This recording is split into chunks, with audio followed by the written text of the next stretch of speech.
Baseball, oh baseball, I can't get enough. Good afternoon, everybody, and welcome to another edition of BarrelUp Podcast.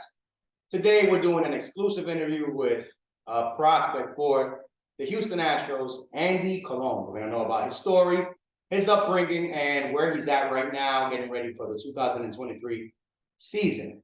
But before we start, don't forget to subscribe to the YouTube channel, BarrelUp Podcast. Follow us on Instagram, BarrelUp_podcast, and BarrelUp_baseball to see all we do here at the Baseball Academy, the player development, etc. Without further ado, we're gonna meet Andy Colon. My brother, thank you for the opportunity. Thank you. So I'm honored to be here. Really honored. I'm honored to be here. Get it going. Thank you for giving us the opportunity to get to know you.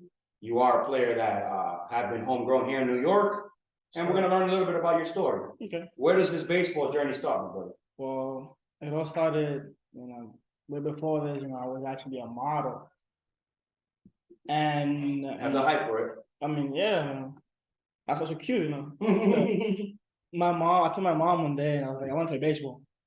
So she got me to this league, but I didn't play my first year because I got scared because the league was called Pampers.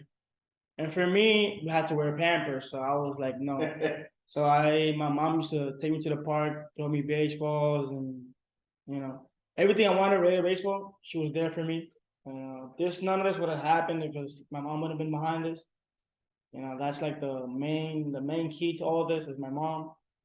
And my mom, takes a day off. It's my sister, my second mom.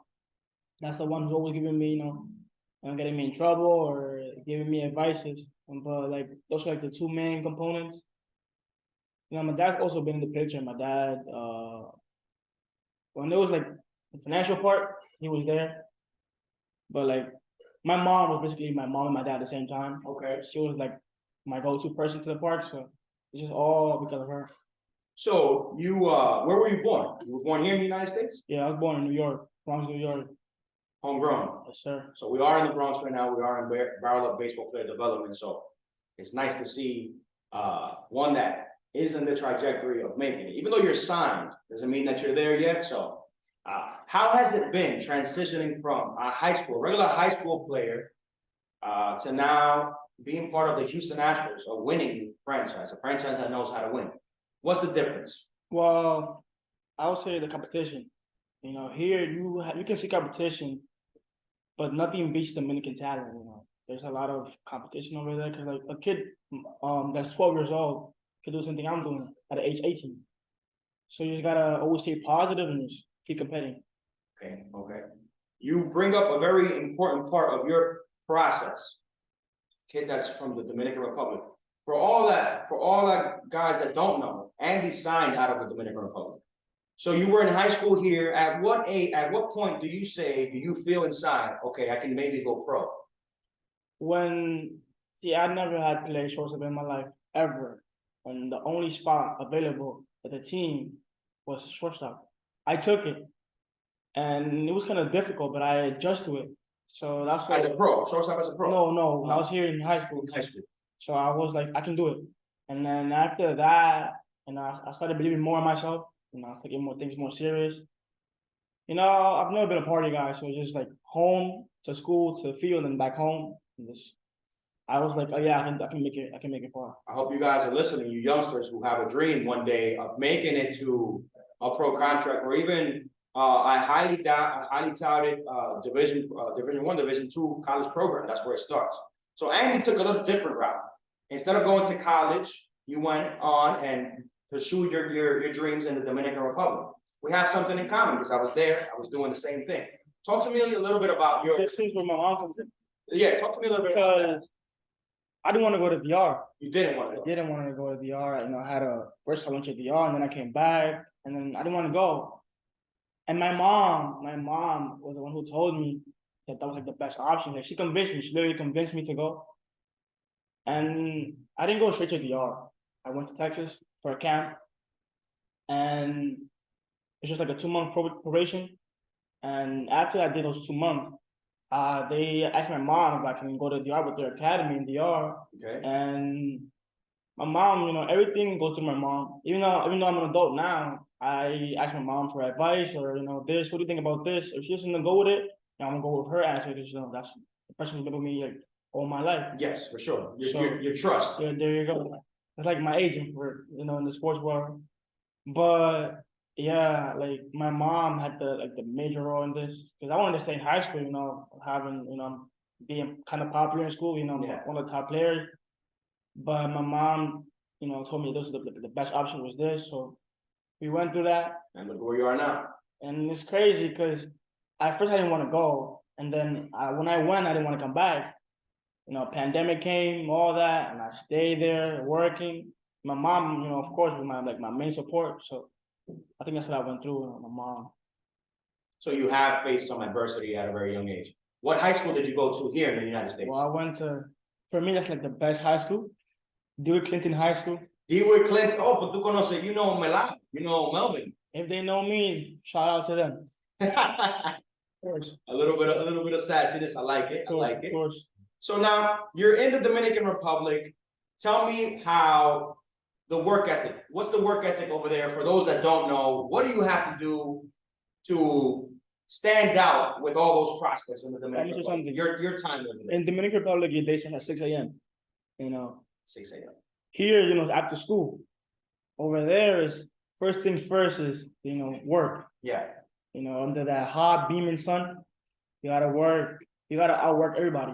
Because they can be your friend, but once you're in the field, it's a competition. Right. Because let's say I'm an outfielder, you're an outfielder. You are my spot, and I want to have the starter. I want to be the star player. Even though we're friends before practice starts, or before even but when I'm now in pro, after I cross that chalk, you and I are just teammates, and I want to have my position. You want to have yours. We gotta work hard, both each other. You know what I'm saying? So I try to take every day as my last day. I try to go give it all out. There's no tomorrow in this game, so you just gotta go out and give your best. And each day, there's an opportunity. You guys hear the mentality? This is what it takes.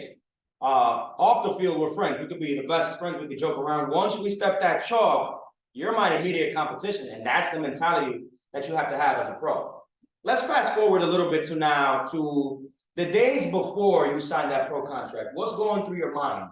What's going through your mind? What's being talked about?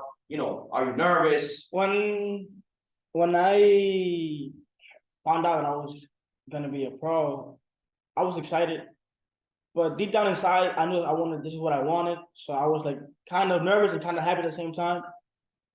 But I've always, said I can do more. I can do more. This is the first step. It's not to get there. You gotta maintain yourself. So that's Right. like the main goal. Like try to get to your goal and maintain yourself there. Okay. Now bring me to that day. Let's give me some imagery. Some. If you were to describe the day from the morning to the day to the time I'm you gonna signed. give you the the day before. seven. I'm gonna give you the day before. I couldn't sleep the day before. I couldn't.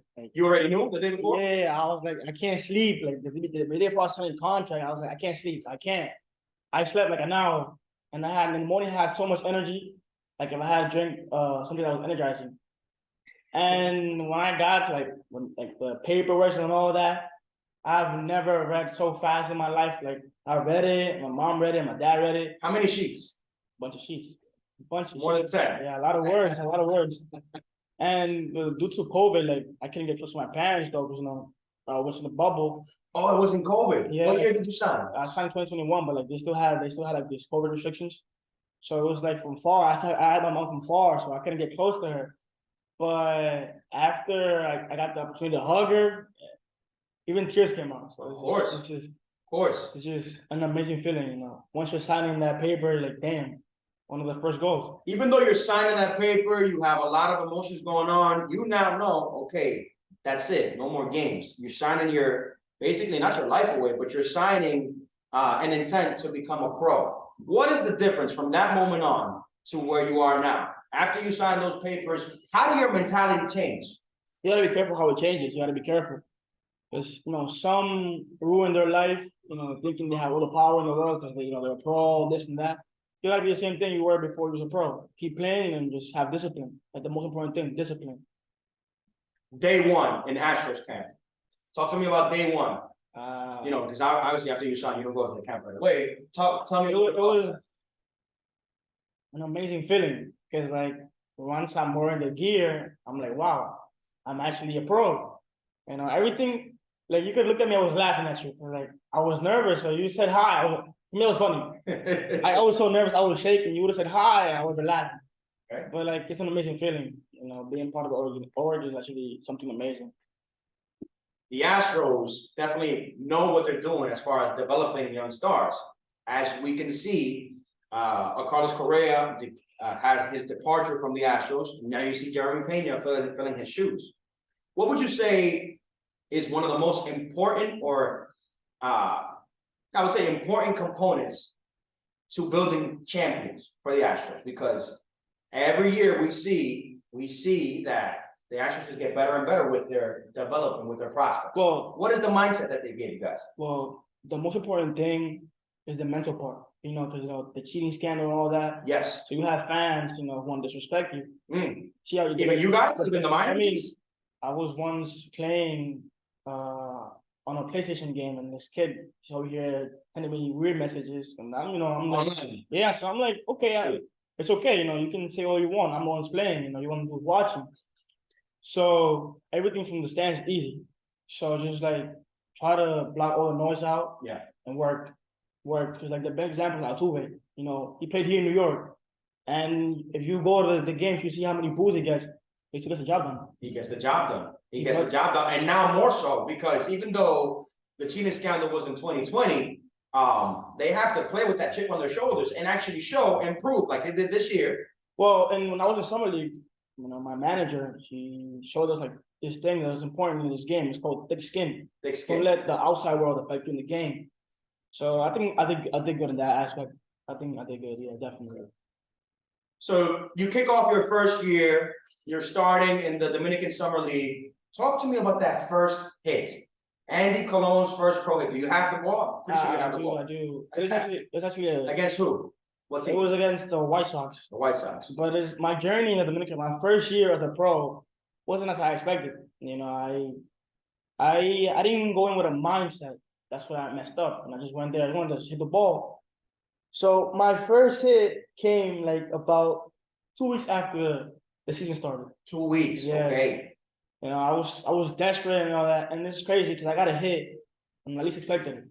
You know, I just went in. I was looking for. I was focused that day, and I had good contact. And my first hit was a blooper to right field, a blooper, and it was because I had it, you know, very late. And it was, God, it was, you know, dropped as a base hit, but like overall, it was an amazing feeling when I was running to the base, I was asking for the ball. Let me get that ball. Let me get that ball. You know, I finally got it off my shoulders. You know, it's an amazing feeling. It was like an elephant was lifted off your shoulders. Like I, as a player, I know. As soon as I hit it, I was like in the basement, give me the ball, give me the ball. Like it was an amazing feeling, though. So you went through your first year.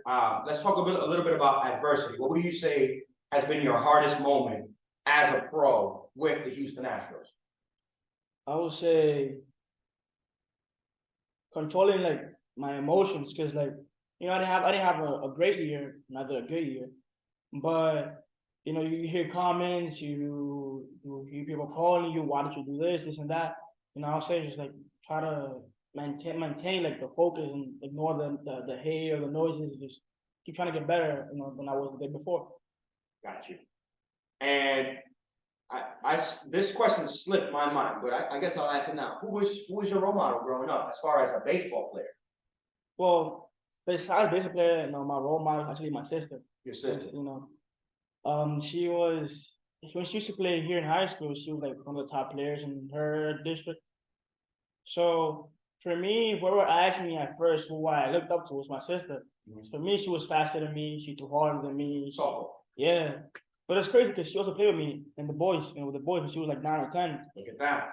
So that was like my role models, you know, a girl doing things nobody thought she could do. So yeah, and then when it got to like the baseball side, I think Mike Trout and a little bit of Cal Ripken, you know, Cal Ripken, Iron Man. Yes. A guy who can play every day. For me, that's why I love Cal Ripken, because like the way he can go out, he used to go out and play every day. That was something I love, playing every day. Definitely. Playing every day and staying disciplined. You have mentioned two names there where when I think of those two names, Cal Ripken and Mike Trout, I think about relentless. Those guys are there to do their job, and you don't see them in scandals. You don't see them throwing the bat down or talking to the umpire. So very good role models, and I like that. Now, Andy, talk to me a little bit about your day in and day out. What is a day in the life of Andy Colon in the off season? You're here in New York, obviously. Tell me a little bit about your day. How does it go? You wake up. First things first, I wake up. Start bothering my mom. That's the first thing I gotta do. Bother my mom. First thing I gotta tell her, I'm hungry. First thing I tell her. Then I either play or I do homework, study or something like that. And then I just, make sure I arrange my practice. I text Ryan, hey Ryan, what's today's schedule? Trained by Ryan. Thank you for all the support that you've given us. That's my guy here in New York. It's Trained by Ryan. That's a guy I can go to and hey, I want to hit today, and he make it work. Yeah. So I text him, hey, what is the schedule? And he says, well, we're hitting today, and then I'm lifting, and that's how we go. And something about me is that I hate getting pitches late. I love getting on time, 15 minutes early. You were here early today, so I'm saying, like, I prefer me waiting than them waiting for me. Right. So it's just how it works for me. Okay. What is one thing that the Astros have told you? Okay, we want to see this when you come in next year. Maybe something that you have to work on as far as physical or. No, I mean my physical has been good. I would say a better impact on my bat. My offense. I think if I improve it a little more, I can get a little higher. You know what I'm saying? So that's like been my top goal. Like focusing on the most thing, the thing I really failed on was the hitting. So it's like you see, I come here every day. So. You come here every day. We have been practicing. He does take his work very seriously, and the results are going to show. Yeah, and like for me, this is my job. So I barely joke around. I'm doing this. I probably joke around. I'm like the side, but like once I'm inside, this is like a different. This is basically my food. You know what I'm saying? This is my job. This is my job. And sure. Even though it's a game called, a game supposed to be fun, but like for me, I take it serious. Very good. This is what I love doing. Very good. Now, one pro that has given you some good advice, maybe from the Astros, or it doesn't have to be from the Astros. Somebody that's already in the majors that has said, Andy, do this, do that. Who would that be? Well, not even in the majors. There's two people. My hitting coach out in the Dominican Republic, Valdez. Valdez, very good, very good. And the guy who runs the Dominican Academy, I wasn't. And that's a guy. He told me he preferred being in my lowest than in my highest. He tells me he's there for me. Like even when I was in a slump, like in the summer league. Him every day, he used to, give me a call or text me, hey, you got this. It was never, putting things on my shoulders, just taking the relief off my shoulders. Right. A guy who I can call, even right now, if I call him to ask him for advice, he's always there, available. So shout out to him, Juan Soriano. Shout out to Juan Soriano. My brother, last few questions that I have for you. Okay. What do you think is going to be the impact characteristic for you for 2023? What do you think is going to get you to where you need to be? I would say the following: having discipline, having love for the game, and always sticking to the plan. Those three things. Sticking to the plan, no matter what happens. Doesn't matter. Just stick to the plan. What is your goal for year 2023? Just be better than I was. Be better than I was. Now I don't have to speak. Just let my work stick for me. You are 18. You still have a lot of time ahead of you. We wish nothing but the best. Thank you. Hopefully we do get to see you ascending here now in the States. Okay. You have a house here. This is BarrelUp Baseball Player Development. Anytime you need to come work, this is your house. Any last words? Any people you want to give a shout out to? Of course. First and foremost, I want to thank God for making me the man I am today. And I also want to thank my parents. My parents who are always there for me. My mom especially. Even though sometimes I do give her a hard head, I'm always disrespecting sometimes, but just growing up. My sister as well, I need to go somewhere, do anything, she's there for me. And you can't forget my little brother. My guy, it's like my right hand.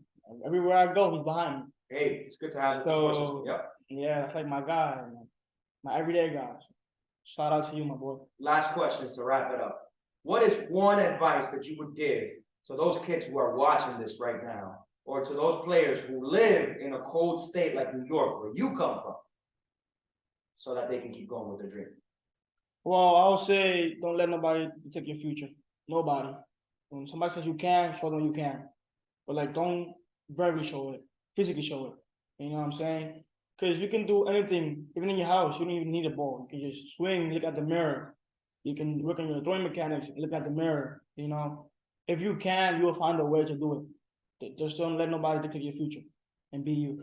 Where there's a will, there's a way. Thank you guys for tuning in. Andy, my brother, thank you so much. It's an honor being here, man. It's an honor to have you, and don't forget to subscribe to the YouTube channel. More exclusive interviews to come. Andy Colon, Houston Astros. Thank you guys. Thank you. Hermano.